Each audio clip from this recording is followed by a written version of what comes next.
जय श्री कृष्ण एवरीवन, कैसे हैं आप सब लोग। आई होप आप सब बहुत ही अच्छे होंगे।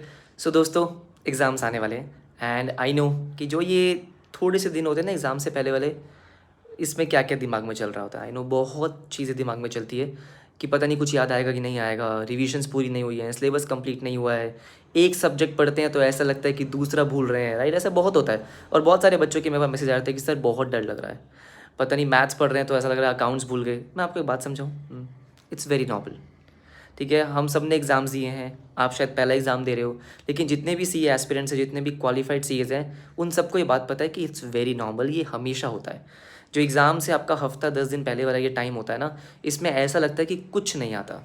एक सब्जेक्ट पढ़ रहे हैं, एक चैप्टर पढ़ रहे हैं, ऐसा लग रहा है कि बाकी सब भूल गए हैं, लेकिन ऐसा होता नहीं है। जब आप एग्ज़ाम्स लिखते हो तो आपको सब याद आता है। राइट, ठीक है। तो इतना टेंशन नहीं लेना, इतना स्ट्रेस नहीं लेना है। अगर आपको लग रहा है कि पता नहीं मैं 100% सिलेबस कवर कर पाऊँगा, रिविजन्स हो पाएंगी नहीं हो पाएंगी, देखो ये आपको हमेशा लगेगा। अगर आपके दिमाग में ये आ रहा है कि चलो सितंबर को स्क्रिप्ट कर देते हैं और जैन में देते हैं, ट्रस्ट मी, जब जैन के एग्ज़ाम्स आएंगे तब भी ऐसा ही लगेगा।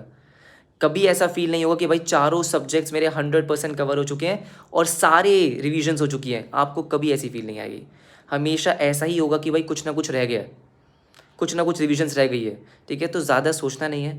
जो आपका स्केड्यूल है, जितना आपसे मैक्सिमम पॉसिबल हो पा रहा है उतना करो।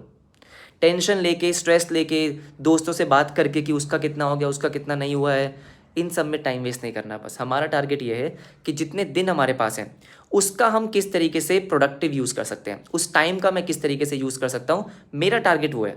अगर वो आपने अच्छे से कर लिया, अपना काम आपने अच्छे से कर लिया, एग्ज़ाम्स अच्छे आएंगे। एग्ज़ाम्स मुश्किल कभी भी नहीं आते हैं। ठीक है, अगर आपने प्रिपरेशन करी है, सिलेबस कवर कर लिया, रिविजन्स हो गई है, एग्ज़ाम्स आपके अच्छे ही होंगे। 100% एग्ज़ाम्स ईजी ही आते हैं। तो ज़्यादा स्ट्रेस नहीं लेना है, ज़्यादा टेंशन नहीं लेना है, एक दूसरे से कंपेयर नहीं करना है। और अगर ये फील आ रहा है कि भाई मैं पीछे का भूल रहा हूँ, तो नॉर्मल है, लेकिन ऐसा होगा नहीं। जब आप बैठोगे और क्वेश्चंस को सॉल्व करोगे तो आपको ये फील आएगी। जैसे मैं यूट्यूब पे आपको करवा रहा हूँ अकाउंट्स के इंपॉर्टेंट क्वेश्चंस, इको के एमसीक्यूज़, तो जब वो आप करते हो मेरे साथ साथ, तो मैं देखता हूँ कि हाँ बच्चों से वो आंसर्स निकल रहे हैं। उस टाइम पे कॉन्फिडेंस आता है ना कि हाँ ये चैप्टर पढ़ा था, मुझे याद है।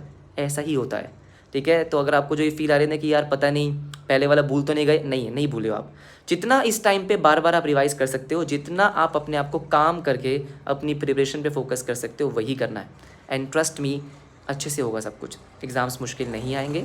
अभी जितना टाइम आपके पास अवेलेबल है, बस उसको ये टेंशन में टाइम वेस्ट नहीं करना है ना। पढ़ाई करनी है अच्छे से। राइट, ठीक है, बाकी सब अच्छा होगा।